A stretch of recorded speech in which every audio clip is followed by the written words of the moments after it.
Welcome to China Focus. I'm Shelley Zhang. Iron Man 3 is the first big Hollywood blockbuster of the year here in the US, and it's also the first Hollywood hit to have a special extended Chinese version. It's currently the top movie in China, breaking box office records there as it earned more than $21 million in its first day. But many Chinese actually aren't that happy about the special version they got. For Hollywood, Iron Man 3 represents the ambitions of movie studios to tap into the exploding Chinese movie market, currently the second largest in the world. But will it be all that they hope? Here today to talk about Iron Man Hollywood in China, Jason Ma and Chen Zhifei. So what were people so upset about regarding the Iron Man movie in China? Primarily for two reasons. I think first is they think the 4 minutes of Chinese elements in this movie has nothing to do with the main movie. You can get rid of it as what they show outside China. You will not hurt anything. So basically, they think the add-on is too artificial, too superficial. So it didn't actually contribute to the story. Contributed to the story. Second thing is too commercial. And always during this kind of 30 minutes, and they are promoting several Chinese domestic products. I mean, which really make people feel kind of turned off, like because you clearly I'm spending money sitting here watch movie, but you are show me the commercials. Yeah, I think the Hollywood miscalculated on the score. They thought they could win more heart from Chinese audiences, but they definitely underestimate the savvy and the sensitivity of Chinese audience. They felt insulted because it's so desperate, so blatant, like throwing in your face. They knew it's total advertisement from some vendors, and then they felt really insulted. Well, I don't know. I have to kind of defend Hollywood on this one a little bit because I feel like it wasn't clear that, they had any artistic control over the Chinese part, because this production was between Disney Marvel Studios and their Chinese partner DMG Entertainment, and it seems like the parts that were filmed about China weren't even filmed by the main director of the movie. Right, that's highly possible. That's indeed the dilemma a lot of kind of Western studios are facing when they get into China. If you have to work a Chinese partner, and they have their working styles. I mean, for Chinese movie, there are a lot of these kind of things.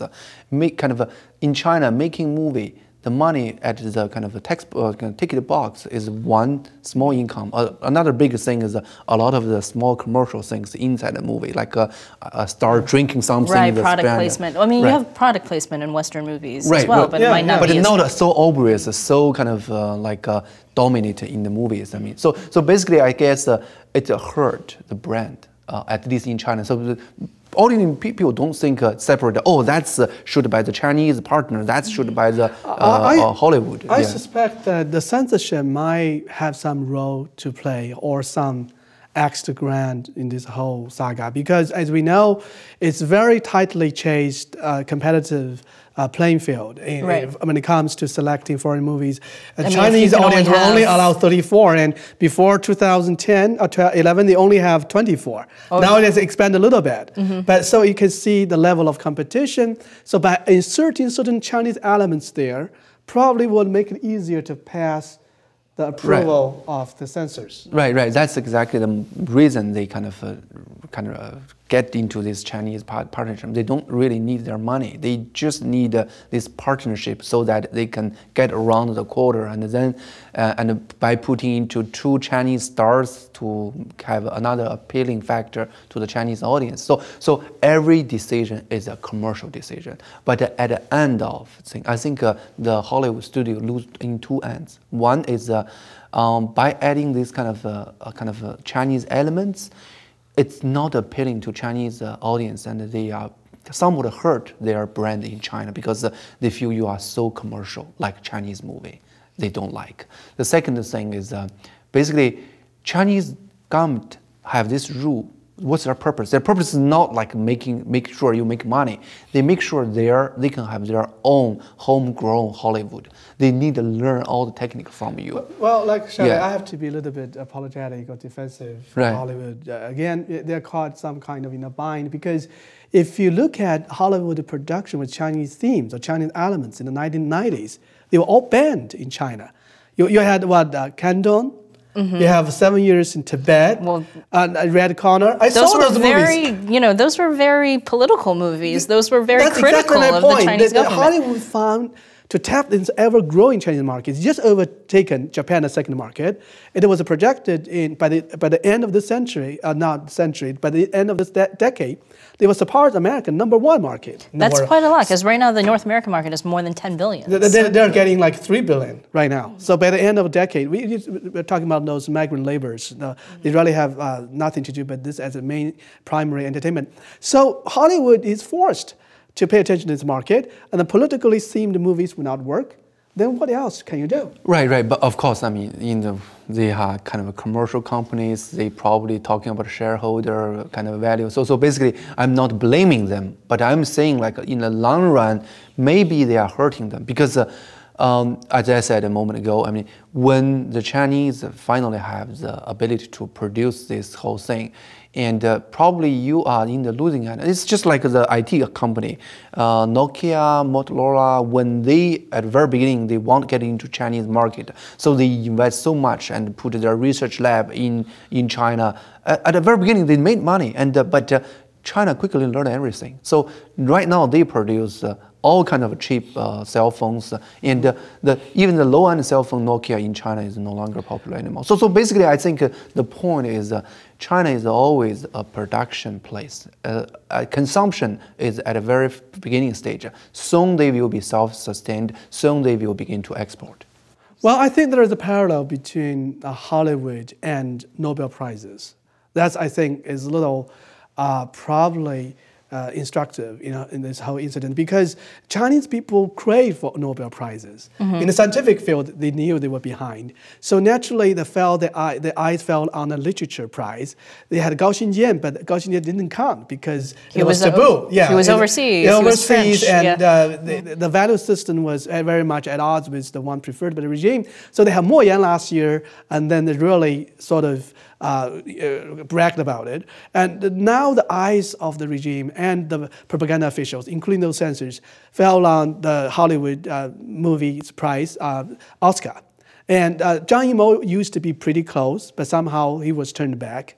And Li An was there. So overall, my message Li An was... has nothing to do with... Li An was nothing to do with Chinese regime, but they they saw this as necessary tools to build themselves up as soft power around the world. It's not just about aircraft carriers. They also want to portray themselves as a leader in the field of art.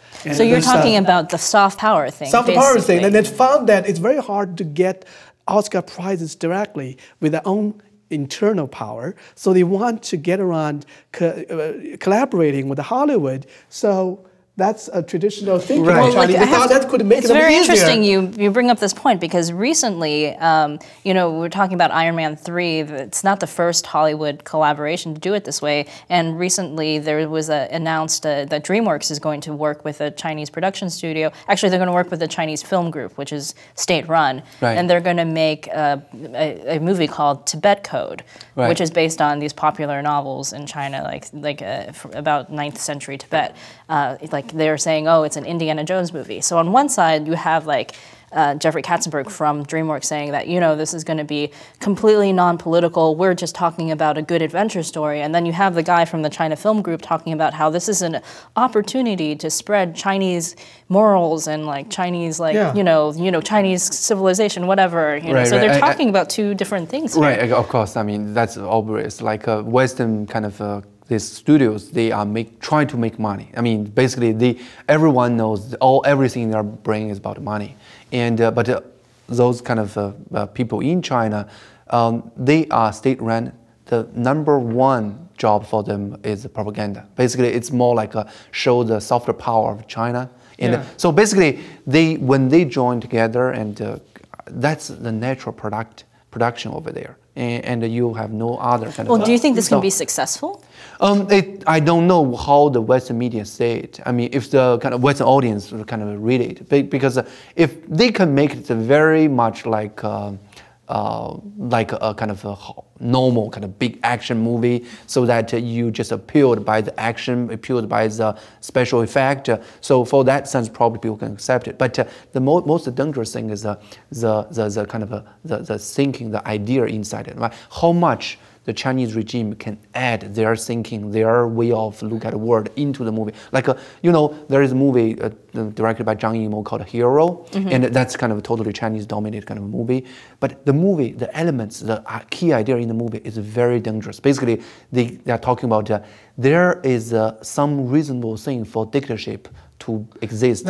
So if they are pushing this idea around the world, if people, when they appeal by this special effect, meanwhile they are accepting this kind of poisonous kind of ideology, I think that's something the Western world in the long run will be hurt very. Well, just like we shouldn't let Hollywood underestimate the political savvy or sensitivity of Chinese audience, and we shouldn't underestimate the Western audience either.